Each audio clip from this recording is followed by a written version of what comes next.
Run, run! I heard Toby yell from the next aisle. He'd been caught by a security guard. It was a good distraction for me because I had already stolen everything we needed for that night.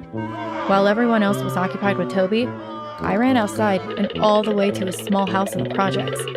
This is where our gang hung out. Yes, I was part of a gang, but I'll tell you more about that later. Before I continue, please like the video and subscribe to the channel. Make sure you don't miss out on any more stories by hitting that notification bell too. Thanks, you're the best. Toby had been my best friend since we were in preschool. Our grandmas went to the same church, so we met in Sunday school.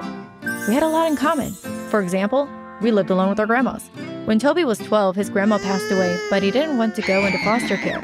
So he ran away from the officials whenever they tried to find him. Later, he ended up joining a gang because the guys on the block treated him like family. He dropped out of school and started doing things that no kid should be doing, really. The gang became like his family, and they were practically raising themselves.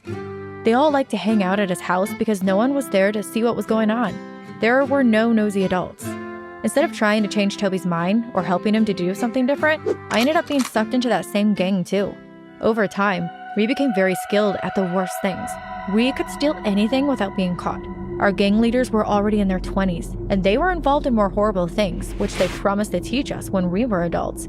We were already 17 years old, but they were convinced it was still too early. That night, after I ran away from the supermarket, I waited a few minutes for Toby because I knew he'd show up, and he did. Whoa, that was close, he said as he barged through the door. Yeah, you escaped again though. Here, have a drink.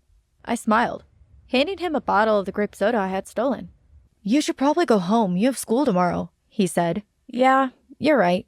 Although Toby had dropped out of school, I stayed, and he always tried to encourage me to do the right thing. Besides, my grandma would never let me drop out, and I didn't want to be in a gang forever. I had dreams. I wanted to become a kindergarten teacher someday. Most people laughed when I said that because I didn't fit the description at all. I dressed like a tomboy most days. Huge t-shirts, baggy jeans, the coolest kicks, and lots of chains. I swore more than a sailor. But who says tomboys can't be teachers? Anyway, I took Toby's advice and went home. My grandma was already sleeping because it was quite late. The next day, I was extremely happy for no reason. I took the bus to school and smiled at everyone. They looked at me like I was weird. My first class was art. I sat down in my usual spot at the back and waited for Mrs. Harper to walk in. She was the only teacher I got along with at school. Everyone was in class already. Then the door opened, and they all went silent. I looked behind me and saw the boy I wanted to be with for the rest of my life. He was so cute. Oh my God, I thought. I waved at him. Hey, are you new here? Sit by me, I said while pushing the person next to me out of their seat. Hi, yeah, it's my first day here, he replied. He looked startled, but he sat next to me. He was short, probably 5'1", had short brown hair and the nerdiest glasses I'd ever seen in my life. They were almost bigger than his face. He was also kind of skinny, and you're probably thinking that this makes no sense, especially after I told you a bit about my personality. But yes, I'm a tomboy who is fatally attracted to nerds, and I had the biggest one I'd ever seen sitting next to me. Why do you go to this school now? I asked. Well, I live with my aunt and she got a new job here, so we had to move. I also heard that the school has a pretty great robotics team. I can't wait to try it out, he said, still sounding a bit scared. Oh my God, he loves nerdy stuff too? I'm in love, I thought to myself.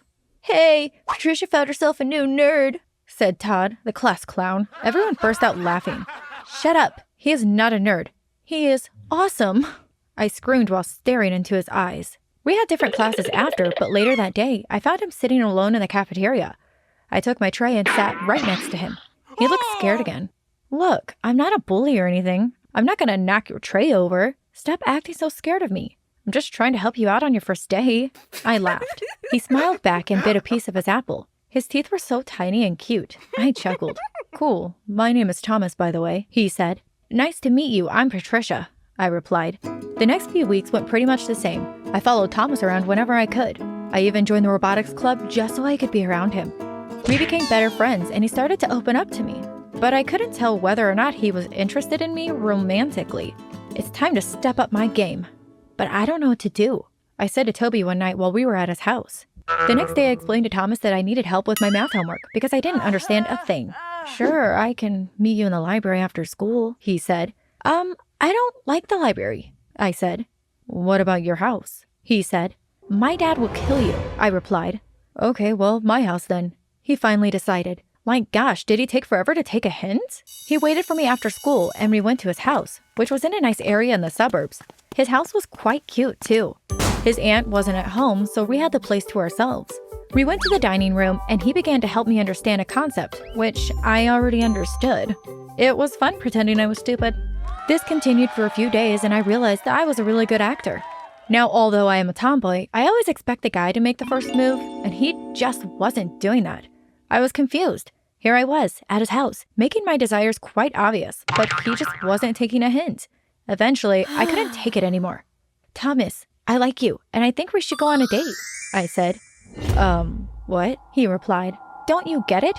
I pretended to be confused just so I could spend extra time with you, and although you're so smart, you never bothered to realize that. I nearly screamed. I don't really see you in that way, Patricia.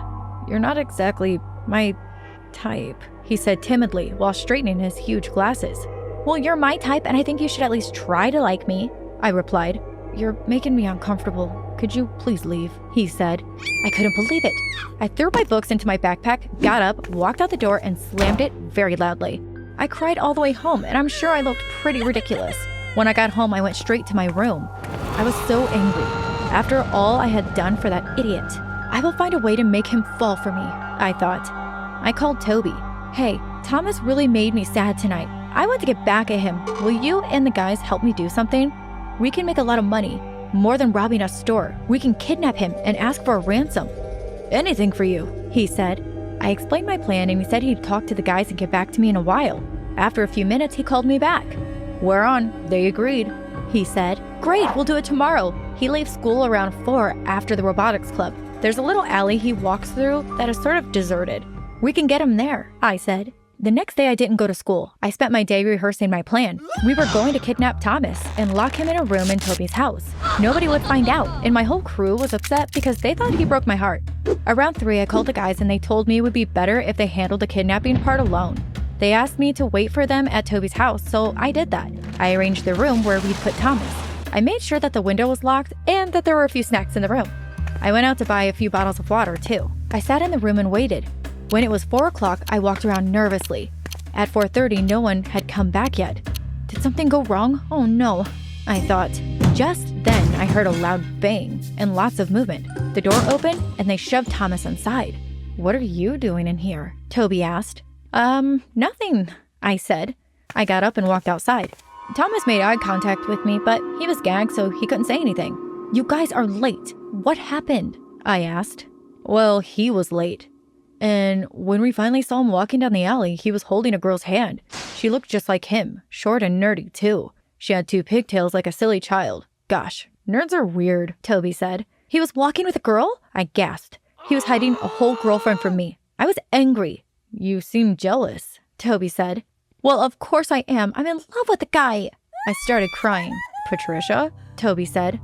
What? I replied. You've been so blindly in love with that stupid nerd that you couldn't tell that I've had a crush on you for the longest time? I only agreed to help kidnap Thomas because I thought you wanted to get even with him. I wanted to hurt him because of what he did to you, he said. I froze. I was shocked. Toby? In love with me? Aren't you going to say anything? Did you only ask us to kidnap him so that you could force him to like you? Because I don't think that's how any of this works, he said while looking disappointed because I hadn't said anything. Actually, that's exactly why, I sighed. He left the room and nothing could have prepared me for what was about to happen next. He walked back in the room with a bunch of other guys. You involved us in your nonsensical little love story, and now I'm not even sure if we'll get any money from this, one of the leaders said. They grabbed me and pushed me into the room where Thomas was being held captive. What are you doing? I asked. You're going to pay for your stupid behavior, he replied. He left the room and locked the door. So there I was, stuck with Thomas. He was tied and gagged, but my hands were free, so I untied him. I'm sorry, Thomas. For some strange reason, I thought this would have been a good idea, I said. You're completely out of your mind and I hate you. Well, I understand. Who was the girl you were holding hands with this afternoon? My girlfriend. Her name is Olive. Remember when I told you that you weren't my type? Well, she is. She's the total package. I think I'll marry her someday. I was burning with anger and jealousy. Well, you're stuck with me for now. You're not even sure if you'll make it out alive, and you're thinking about marriage? Ugh, I said. The guys left us in that room for 2 days. They'd always throw some water and food inside so we weren't hungry, but I became extremely miserable. All I did was argue with Thomas, and I was beginning to wonder what I saw in him in the first place. I was sure that my grandma was losing her mind wondering where I was, and Thomas's aunt must have contacted the police by now. I brainstormed all kinds of ideas about how we could escape, but nothing would work. Just as I was about to give up, Gary, one of the gang leaders, opened the door. Listen, the guys have an important message tonight, and we have lots of plans for the week, so it doesn't make sense to keep you here.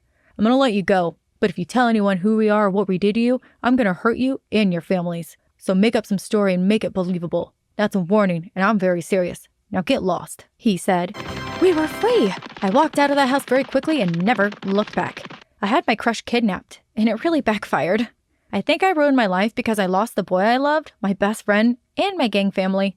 I'm not sure how I will recover from this, to be honest. Do you have any advice for me? Please type it in the comments.